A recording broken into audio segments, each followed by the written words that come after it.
Zato je ta 17 and a half, da se lahko rima in the middle of the Prague. Huh? Oh, Dara. Yeah, trains again. Trains all the time.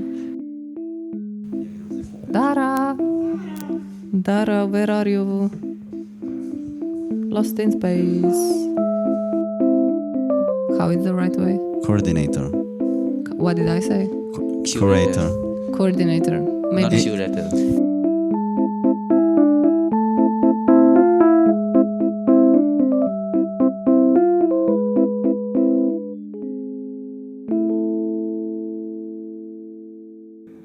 Hello and welcome everyone to the 7th episode of the 3rd season of Kritiški posladek, or with the English title Critical Treat.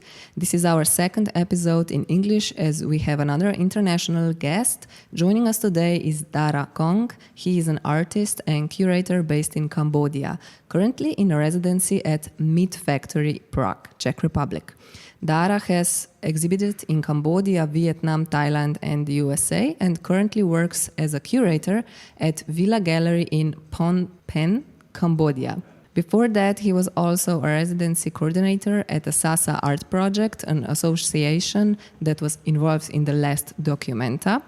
Dara also worked as a barista and currently owns a very cute rooftop bar in the Phnom Phen district, almost in the heart of Phnom Penh.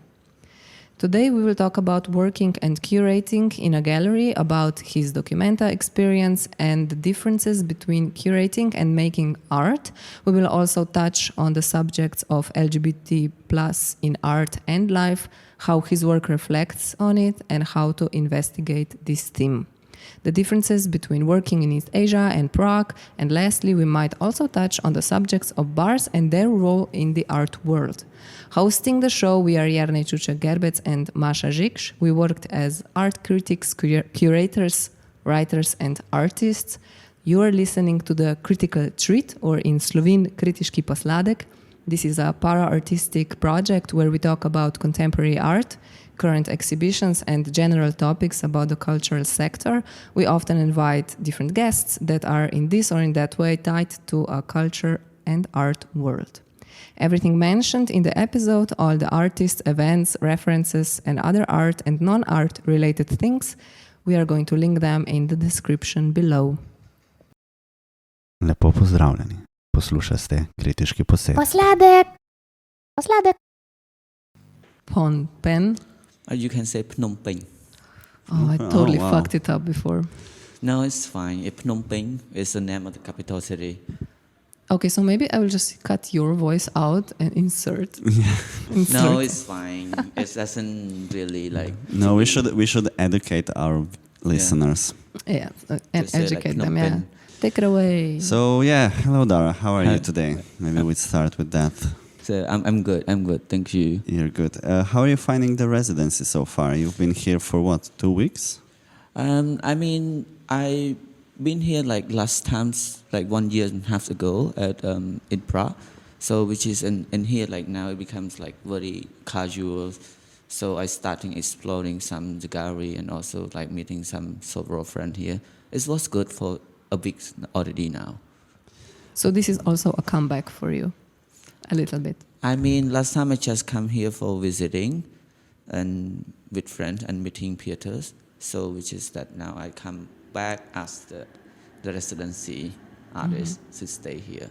So you've been on residencies before, if I'm correct, but you also worked as a residency coordinator. Yes. So how do you find yourself now being back in the seat of being a resident and being taken care of? And how was it taking trains? It's fine. That is going to be our Ambient sound. Yeah. So and how was being a residency coordinator? How was taking care of people? I mean, to be honest, it's kindly sometimes it's like you might be meet different kind of artists. So which is that is also it might be give you a brief of to be as an artist. But beside from that, because I'm an artist as well, so which is working as a residency coordinator is more like to maybe you can give you a gap that you are missing, that you want to be an artist. So which is also more like you learning from each artist that how to process of to create an artworks, how to process of like researching whatever the artist in the studio. So much more like to give me an ideas as well, and also improve myself to work as an artist coordinator. Beside from that, also can give me a chance to develop me as myself and an artist. But to be honest, working with an artist is very sometimes it's like not really good, because it's like the artist is really like sometimes changing a lot of things, like changing like in 10 minutes sometimes, like then an idea working installation. So which is like it's good, but also sometimes it's not good. But in the way of my is I working like about 5 years for to working as a residency coordinator, but it's very good actually to give me like a chance to meet different kind of artists, between like 4 to artists per year in what we work with. So which is like, but most likely we're working like with Southeast Asian artists, not really much with European artists, but also in terms of like changing between like cultures, religions, work practicing. So it's also give me a lot of different kind of experience that can improve. But also not only me, beside from that, as a team work as well. It's working together as well. Yeah. So maybe also being a residency coordinator makes you a better artist to work with, because you know how exhausting it can be to coordinate different artists that change their mind all the time. And But in terms of that, I think it's also can improve yourself. But in terms of that, it might be you might be losing yourself to be an artist or to be coordinate. It's you might be need to define that it's two different way. Like sometimes in the beginning when I work with that, and then I feel I lose that. Oh, should I become like working as support and an artist always, or I could be the same way to be an artist. So and then like in that 3 years, I'm quite loose that I want just working as a support, not as an artist. And then after the last 2 years, and then that is, I think I'm not really into that way. I want to be myself as an artist and also support and curate as well. So which is like to give me a good gap as well. But it can be very useful for that artist as well to define yourself that in the same of the box, not like different kind of boxes. Like because working with the coordinators in the artist coordinators and in the association of art. So which is more like maybe it's different way, but also the same categorized maybe. Yeah. But in the end, like working in art in generally always involves some sort of community making, of collaboration, of putting different hats on, especially when you're younger and starting out. Yeah. So I think that maybe a lot of people try different roles before they settle on something. But yeah, how did you find yourself like jumping through roles? Was this a matter of necessity, a matter of opportunity maybe? Or it was just like something like needing a change? I mean, in terms of that, maybe move back to my like when I like finished the high school. So which is that I love to do in artworks. I want to study architecture. I want this, but of course like family issue and what thing they are encouraged me to study like finance and banking at university. So which is that my bachelor degree is like finance and banking for 4 years. So and then in the term of that, it's the same way of my second year or the last semester or the first year, I start no social art projects. So which is that I can study art there. for only 1 days a week on Sunday. So which is it's more like it's missing, but also can be fine yet if you still keep that going. But in terms of that, I'm during along the way, I think because of like I work in different field, so I working as the become as the bartenders, baristas, working on the backstage of the fashion and design, and also working as at social art project, and beside from that as to create an artwork. So which is like 5 categorized the same time of like for 2 years. So that's why like I had to take out one by one, and then finally I just choose only 2 less, which is one is working as the support and an artist and curate the same that field, and then one more is an artist. So which is like it's good to be losing, but sometimes it's not good to be keep that losing. Yeah, you know what I mean, right? Losing, which is like kindly, you still keep this going, but you not like categorize yourself that what you like it, what you want to do. So which is like you just doing like a lot of different multiple disciplinary job too much, and then it's, you cannot like which one that is the most important thing. So which is you need to drop some of that you can do, but it's not in the good way that you are wanted to do it. Just for our listeners, what kind of art do you do? I mean, maybe if we can, like, describe one project, or maybe just a media, or the topic, or something that one can imagine how things look, or what are they about. Most of my artwork is like I'm using multiple material, depend on the project that I did. But the main concept is most likely I works a lot on the emotional memory, history of people, and also it's like about LGBT community, which is more like defined as an identity to yourself, to be grow up, to be working as, and also yourself to find yourself as who you are. So this is most of my main subjects that I did. It's most likely about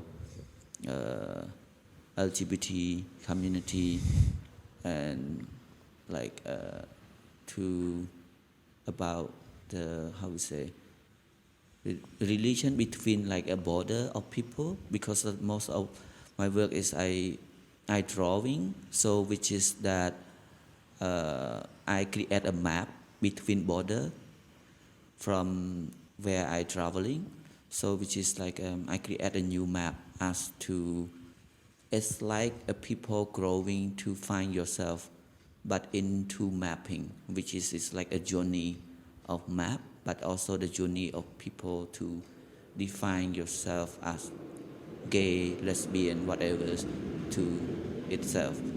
So that is my main focus. Are you thinking of how are you going to do your work here during the residency? Do you have any ideas already? Like, is something already shaping up? Actually, I research and working a little bit before I came here. So which is, of course, that I still keep that my main thing the same structures, like from the beginning that I work with about LGBT. So which is that I'm really interested a lot on that, because I work with Trump, with the train station and everything, and border.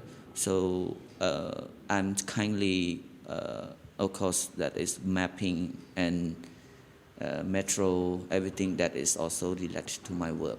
So which is like what I research it now.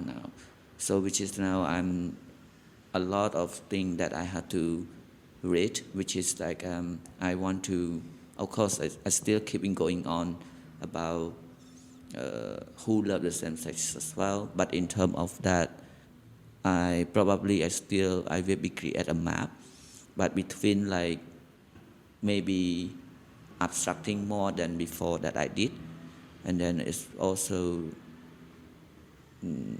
the sculptures as well. Yeah. So if you ask me like which one that is the main one now, I could not say anything yet properly because I still like traveling. I still like researching now. Maybe here I would like to ask you also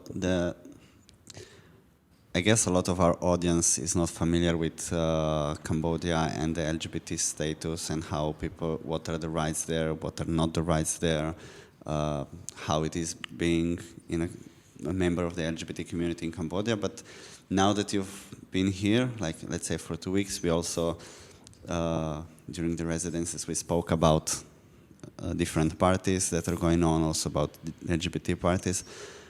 Have you noticed any huge difference in how the LGBT world is between like Prague and Phnom Penh, for example? I mean, we are like kindly is small community, so which is that we have very like can count it by hand who that working on about LGBT, and sometimes we have like very small area, so which is sometimes that also we kindly like more open, but also is also have our own limiting about the cultures, about the religions, family, society around you. But it's depend on the family that you growing up, and depend on your education that how you against it actually. To be honest, if you not really open yourself, I think it's most every around you that is they not find it use that you are who you are. Is of course that we are like very small in terms of compared to Prague, because it's like it's a European, and even though like in Thailand we are like very small beside from Thailand as well. Thailand is also more open it up a lot of things that you can walk around holding hand whatever, nobody gonna look at you. But in here as well, like you can kiss, you can whatever holding hand, but for us if you do it's okay, but it's gonna be like have somebody look at from different eyes around you. But if you don't care, it's okay. But if you care, you might be like losing, you might be like unknown yourself, you're not acceptable yet. That is the main thing, that if you not feel yourself acceptable, how the people around you accept it, because it's like that it's more that my side that I talk a lot about identity, how you find yourself. It seems pretty open, but at the same time, there seems to be a certain social stigma in Cambodia that maybe it's not felt here, but also that's a very hard question to answer if you're in a different country. Like for me, I couldn't put a finger on how people are perceived in Prague and how Prague people perceive the LGBT community.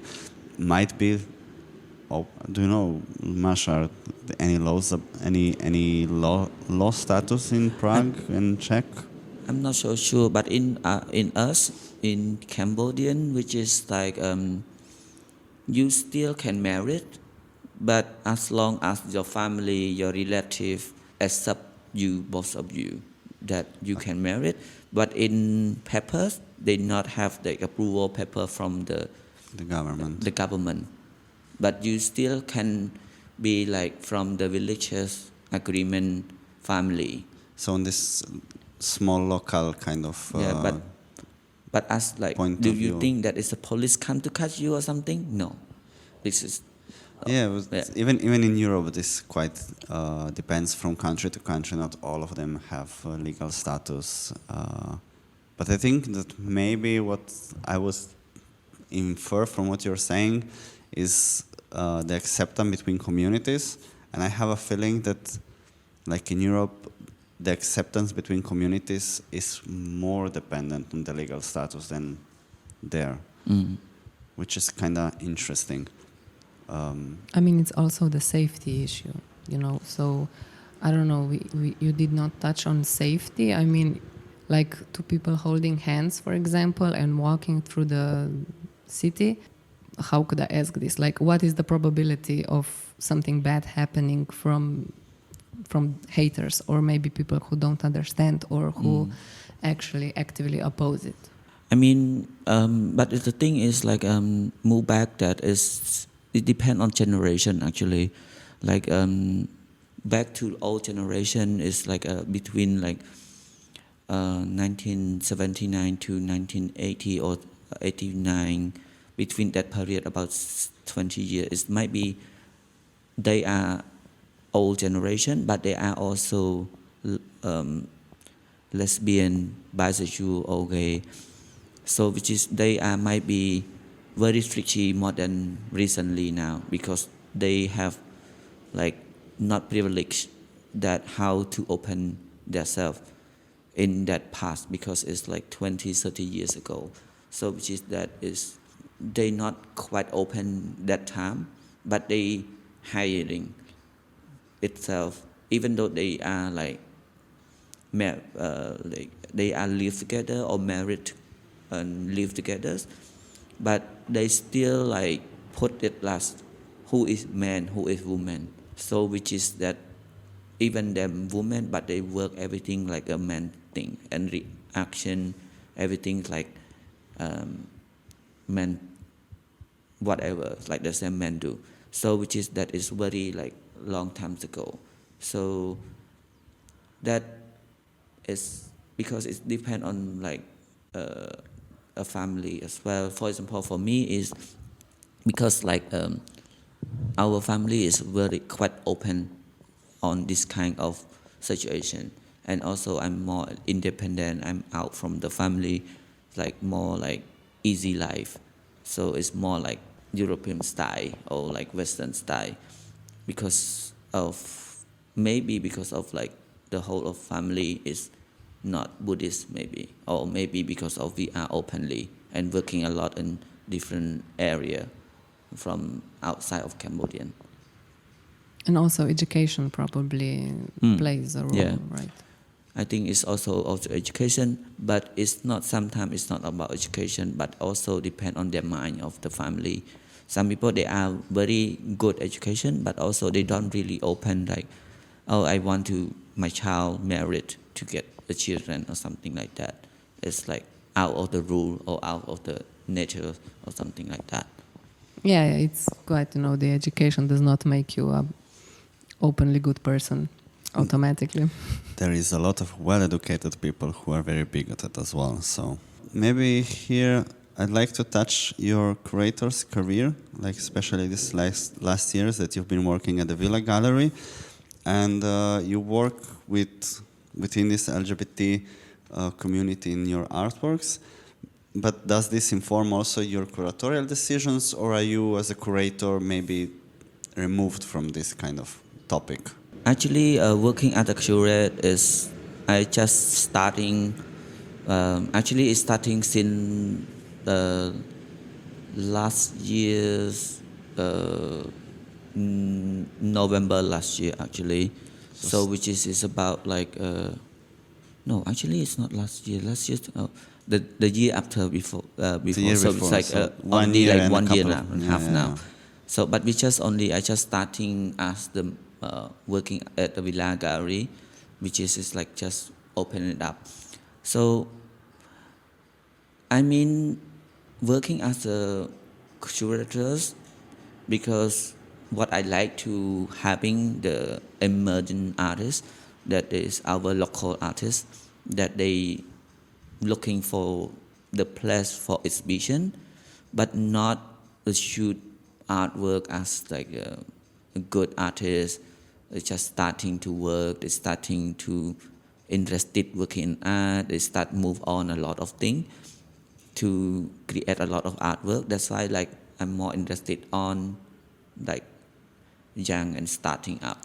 So then, like thematically, you are more driven by what is happening in the community, less from your own self, if I understand correctly. Not really actually, but it's for myself. when I work as a curator, also not really define that as like curator and as working as an artist is affecting or anything. But in terms of that, of course, I working as a curator is maybe not really my main point. But also working as an artist is most likely is I put a lot of my energy there. But also as a curator, also like I put that, but maybe it's like not really as the main of my point that I did. So I'm not so sure, even though maybe in the futures that I more and more about this Curating curator. part, yeah. It might be more now, but now it's just starting up to have proper gallery in Phnom Penh. How big is the gallery? Between 4 by 40 by 12 meters. I don't know how many, it's like square meters. Like, It's like a nice size. yeah, Like, I think 4 by 12. is it in one room or is it Yeah, like one room. One room. But we have another room for the workshop, and downstairs we have co-working space. So which is that we have two floor. So there is a community around it probably also.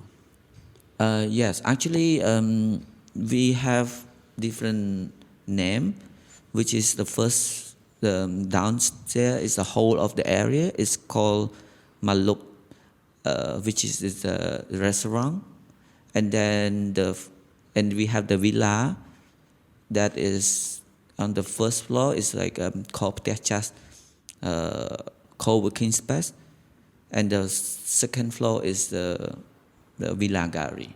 So which is that villa gallery is I'm working there for the curator there. So it's an actual villa? Actually, it's in villa. Nice. But the gallery space is based on a principle of the white cube, or it's a bit of No, actually villa-ish. We renovate the wall to be like a white wall and block all the window, and we keep the only 2 corridor, but we take off the roof, so we keep the original of the function of the 1960 building roof, and then it's just only the wall that we renovate. So we keep the structure on the top. So then whatever art you bring in has to take into account also the space in a sense. Yeah. And what kind of art do you mostly show? Is it mostly paintings, visual art, or is it also installations? And Most likely I openly to work with, but also only one of the exhibition a year that we working with a group with a young artist that is more like open for application for the young artist to have the group show, and then the rest will be most likely I try to work with the solo exhibition a year. So which is that the way that I did is more like how it's minimum, not too high, but also I work with a senior artist as well right now. So which is that between like starting and also middle and also senior. So which is that I work it, but also like pretty open. It's like because we have the garden, so sometimes we also can use that garden to have the exhibition downstairs, and also we also can have the exhibition in our gallery space. Is everything that is openly, not really like particularly like contemporary or visual, but not to shoot painting because we cannot keep it on the wall because we have like limited height of the wall. what about maybe new media art? Is that something that interests you, or is that not really? No, actually, I'm really into open for the new thing as well. Right now, for the next year, I also thinking to invite the installation artist work. So which is the next year we have the artist for installation. So which is a painting, installation, sculptures, make media. So because I try to give a different element of the gallery, not to be flat on the wall, and also because we have the like walk the staircase, garden, and also in the middle of the gallery we still have some gap. So which is more like can be installation work as well. So not to be only at the cube box. And how many people come visit the gallery? Is it well? Normally we define in two part. Normally one exhibition we have we open for the VIP guests first, and then the second one we open for in the public. As For the normal VIP people. guest is more like we invite the curators, collectors, and privileged people that could be as buying also. Also, they can actually buy yeah. the art pieces. Yeah. Yeah, But in terms of how many people, like normally it's between 30 to 70. Like On the opening or? yeah. Okay, and then the exhibition is open for how long? A month? 2 months. 2 months? yeah. And then people can Yeah. just come to see it in the working times, right? Yes, because at the restaurant and then they open and accept only 1 day off on Monday. since we mentioned buying art and all of that, I'm also interested in, this is not just about your gallery, but it's in general in Cambodia and the whole politics of art and funding. In what way is your gallery funded? Is it publicly funded? Is it a mix of funding? Is it a private gallery, which is mostly reliant on sales? Is it a combination? And what kind of conditions even are there to kind of run a gallery? I can talk beside of our gallery is which is we don't have any funding, so which is run by our team. So which is that we have 2 people running. So I'm working as a curator. I'm not like a team working as the investment. So I'm not the founders. So which is I'm just only the curator working at Villa Gallery. That they have 2 of them as the founders. So which is that is not the funding. Is they are taking their own pocket money. So which is that they, of course, it's a bit risky, but we have to try to have the exhibition sell of. So it basically works on an investment kind Yeah. of basis. This is something that in Slovenia it's not really feasible. But Yeah, I mean, in our case, that would mean that investments would be from nobody or very low. Therefore, curators and all the producers would work for free, basically. I mean, do you work for free? I work as a curator. I don't have the salary, but only that percentage from the sales of the artwork sale. commissions then. Yeah, for Yeah. more commission. Yeah. Then you have to, really put in the effort to, when the That is. VIP people come, that you present the artworks in a way that maybe actually they would sell, so you can. But this is also a very interesting point. Like you mentioned that you like to work with emerging artists, younger artists, and this sounds very risky in that kind of venture. Yes, it's very risky, and also, of course, like that's why I try to not to be like all the time of like with emerging artists, but also that's why I try to make like between like to have a mix of things, so mix you of have thing. some of them that you know that you're going to sell. known artists, Yeah, yeah. a little bit known artists, but sometimes it's like starting up and haven't known artists yet. So which is survive, but also need to be like I think about like the artwork can be sell or not. That's why like I mentioned that why I have the installation work. Sometimes installation video is very hard to sell, but in terms of that, I encourage the artist like installation video, but also maybe you have something on the wall like painting and the frame. So of course it's Is the people look at like, oh, it's for sale.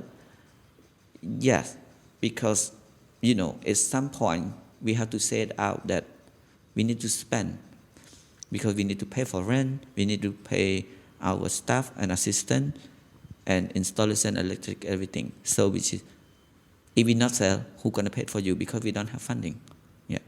And then you also maybe can build a trust between you and regular buyers maybe, and then they would also buy something from the emerging artist that they don't know yet, but you can like assure them they trust you as a curator, like you have a good taste. Yeah, good taste, and that maybe this particular artist in the future will be more worth more or whatever, so they can buy it, something as an investment or something. That is also the reason I'm not really pick up or select the artist just random, but also I try to think about what the artist is maybe go up or they more open to be learn new thing and to want to be an artist, not to be just only create new thing and then have exhibition.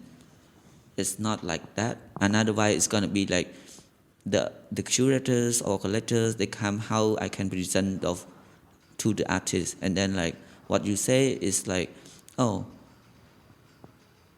what the artist in the futures look like. So which is that the collectors, they gonna buy this, or if they buy this piece, they might be what the next piece or next series, and then it's more like what I do. I'd like to also touch on this Sasa art project and your involvement with Documenta, and I think we could make an interesting connection here regarding the funding and the way things have been presented. As far as I understood from our conversations prior to this, the Sasa art project was running residencies at that time, and you were basically having residence in Kassel, correct? It's not like a residency in Kassel, which is that Soso is a non-profit association, which is that the one that we involve with Documenta, which is that Documenta invite us to organizing one of the exhibition in Documenta, which is that we invite several artists from Southeast Asian to exhibition. Former residencies or? Some of them from the residency. Some of them not, okay. Some of them from that we know from from elsewhere, our friend. But also we organizing performance in Kassel as well. So which is that we curate actually.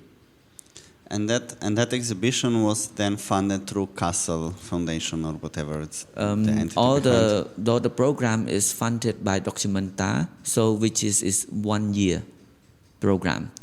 So which is that the exhibition is the whole exhibition in Documenta, but also in terms of that we also related between exchange program between Phnom Penh and Kassel. So which is we have the program for whole 1 year in Phnom Penh. So I wanted to ask you this and get back to this just because I think in this we were talking now about how you're creating exhibitions now in the gallery, which is a private gallery basically, and you have to think about selling art and the art being sold. Was the process very different for Documenta? Were you thinking more about the representation, or were you still thinking, or was already this idea of art being sold eventually or evaluated in this market kind of sense? What was the difference between these two kind of works? As long as from my experience with Documenta, that also it really give me a lot of things that understandable what is the community, because as most of the whole Documenta last Documenta, which is more a lot of community based, a lot of studios, artists. So that what I meant Documenta that curated last time. So it's more about the artist collective. So this is more not much for sale, but also give more knowledge to the artists and community. But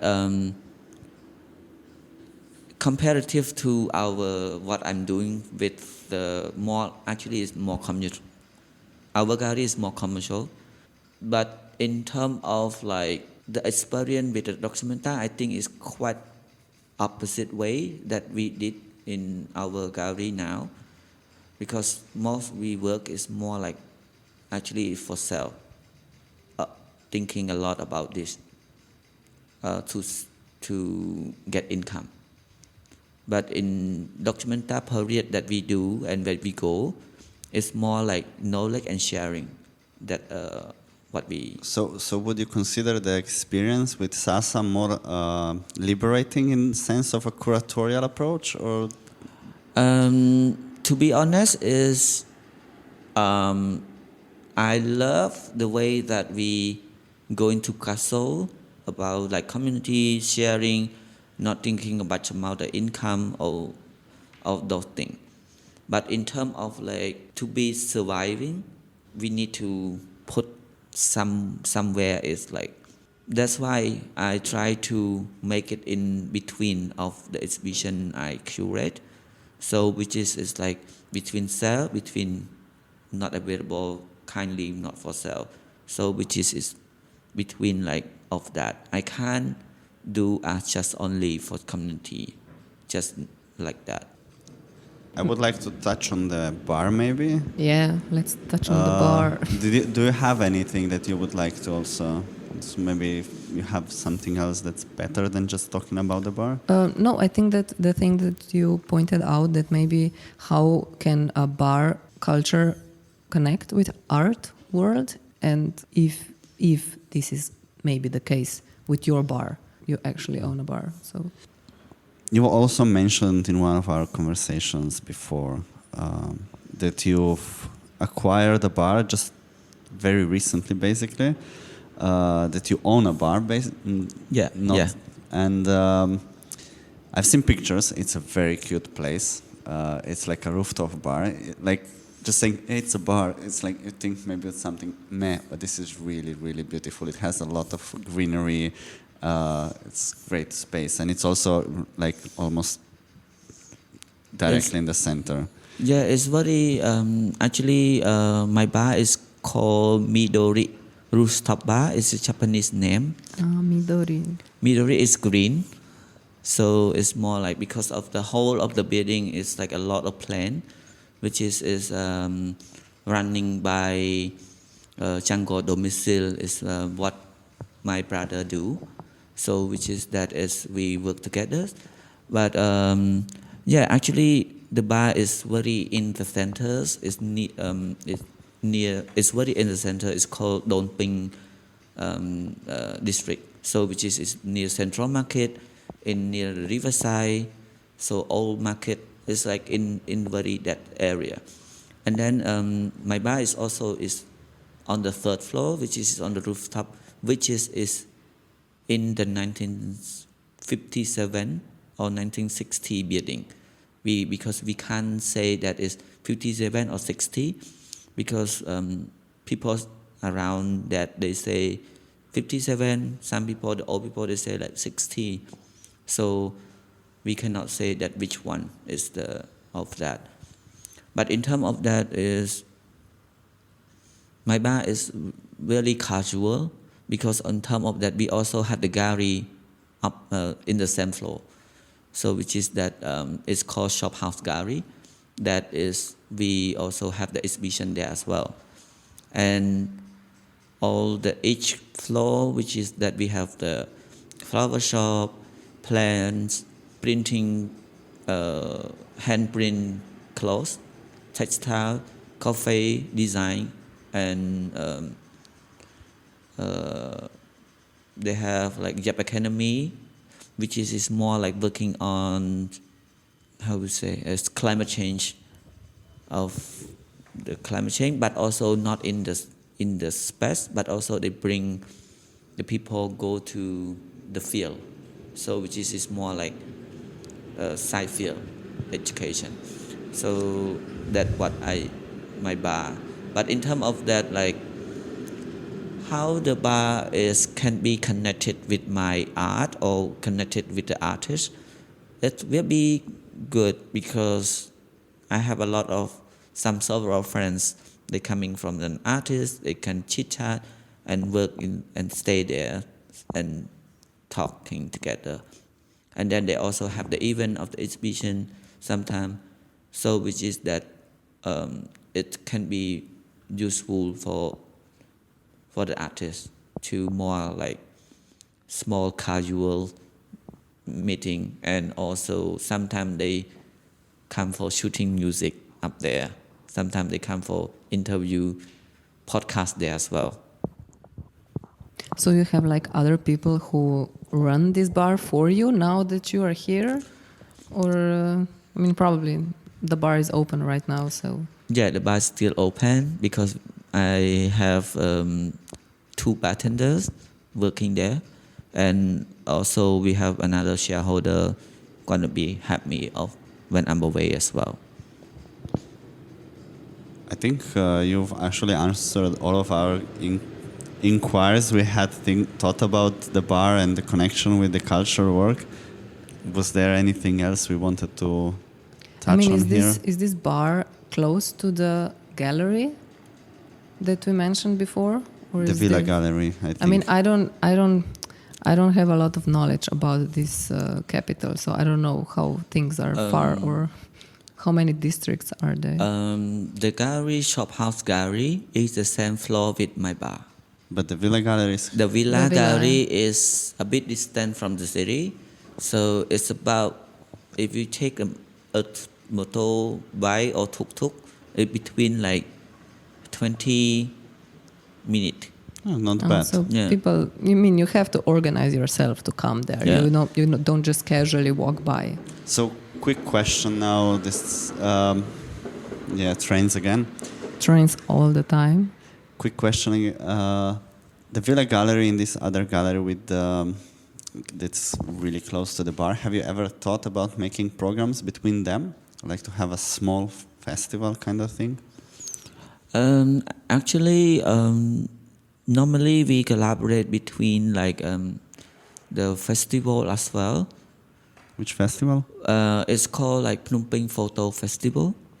So sometimes we have like a networking and working.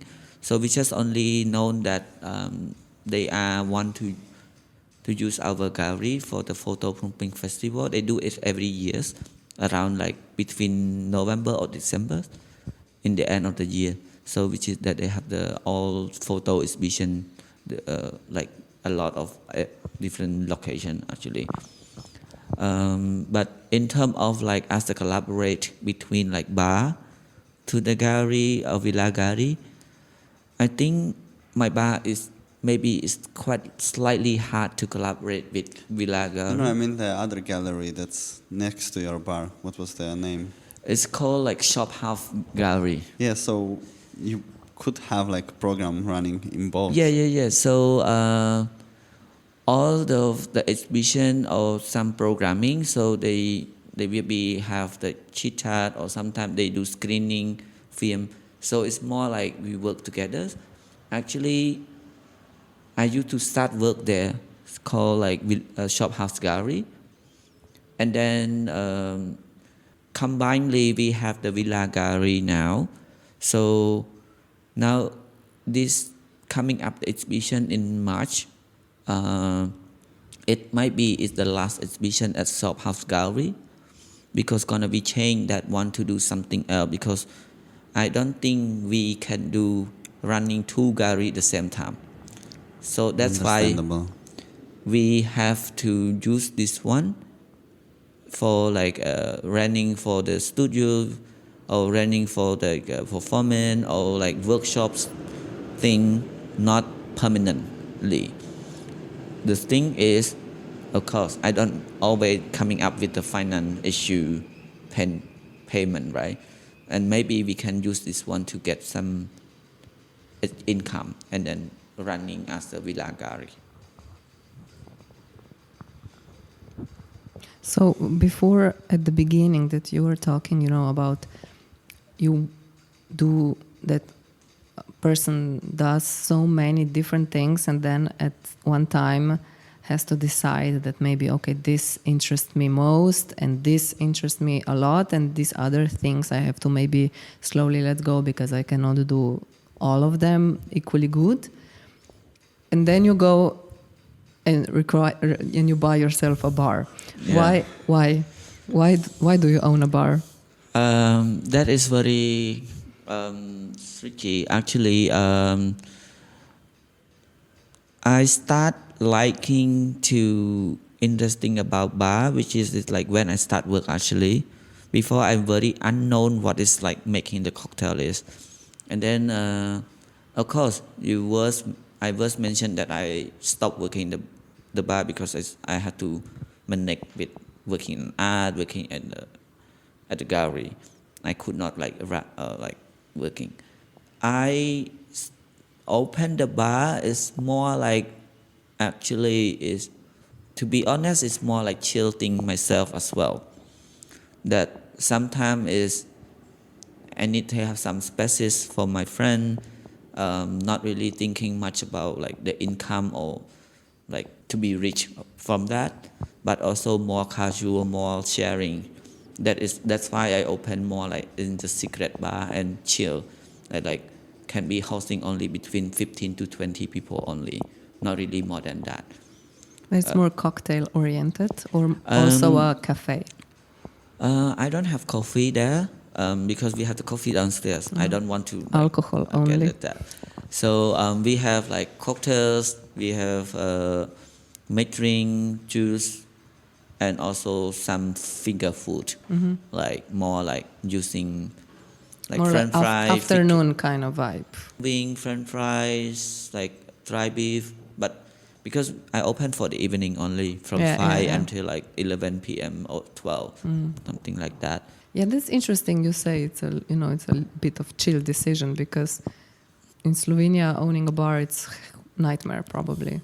It's no chill at all ever. I have no clue, but there's a lot of bars in Slovenia. Yeah, I know, but I'm So- just thinking about It's also a matter of how much property costs and all of that, probably. yeah. It's probably Because if you have labor costs. if you have to pay bartenders and the rent a lot of money, then your one cocktail has to be like 15 euros. Nobody wants a cocktail for 15 euros, and then you just you have to close everything down. Yeah. Sorry, just the Yeah, random yes. information about how I imagine running a bar can be very, very hard. I mean, to running, of course, I need to payment. I need to think about like sometimes I take out from my pocket because of course like sometimes you have low customer, no much income, so I have to use my own pocket first and then reimburse later on. But yeah, to be honest, I just tried it like 1 year how it is look. And then if going well, it's okay. It's not going well, it's just keep it for my experience. At least I can use it for chilling, drinking with friends, gathering sometime. And then sometimes we do like performance music and there. So it's also chill with friends. Any last thoughts? Maybe more art related? I think we're good, at least from my end. Dara? I don't have anything at all more than that. If you have any question or something, yeah. Yeah, I think we covered a lot of topics actually. Yeah. Thank you for listening and staying with us till the end. Thank you, Dara, for your insights into your work and the nuances of the art world here and there. Good luck with your residency and with your bar. Thank you. All the other episodes can be found on our YouTube, Spotify, Apple Podcasts, and all these stuff platforms. All the new episodes are also shared on Facebook and Instagram. The music for the episodes has been created by very talented Ema Kobal and Urška Bajec-Košmrl. Subscribe for more and give us a like or a comment.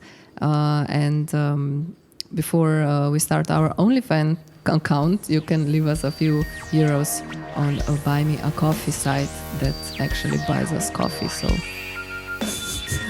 yeah. Thank you, so Dara. thank you very much Thank for you so conversation. much. Thank you everyone and goodbye.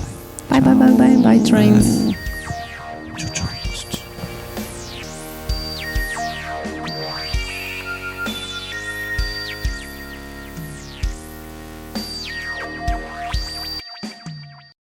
you'll see how I'll cut it. Either we keep in the breaking the wall, or I'll just do another introduction. Yeah, just maybe in case. you must stop talking about breaking the wall, so I don't. Breaking the walls, we like breaking things.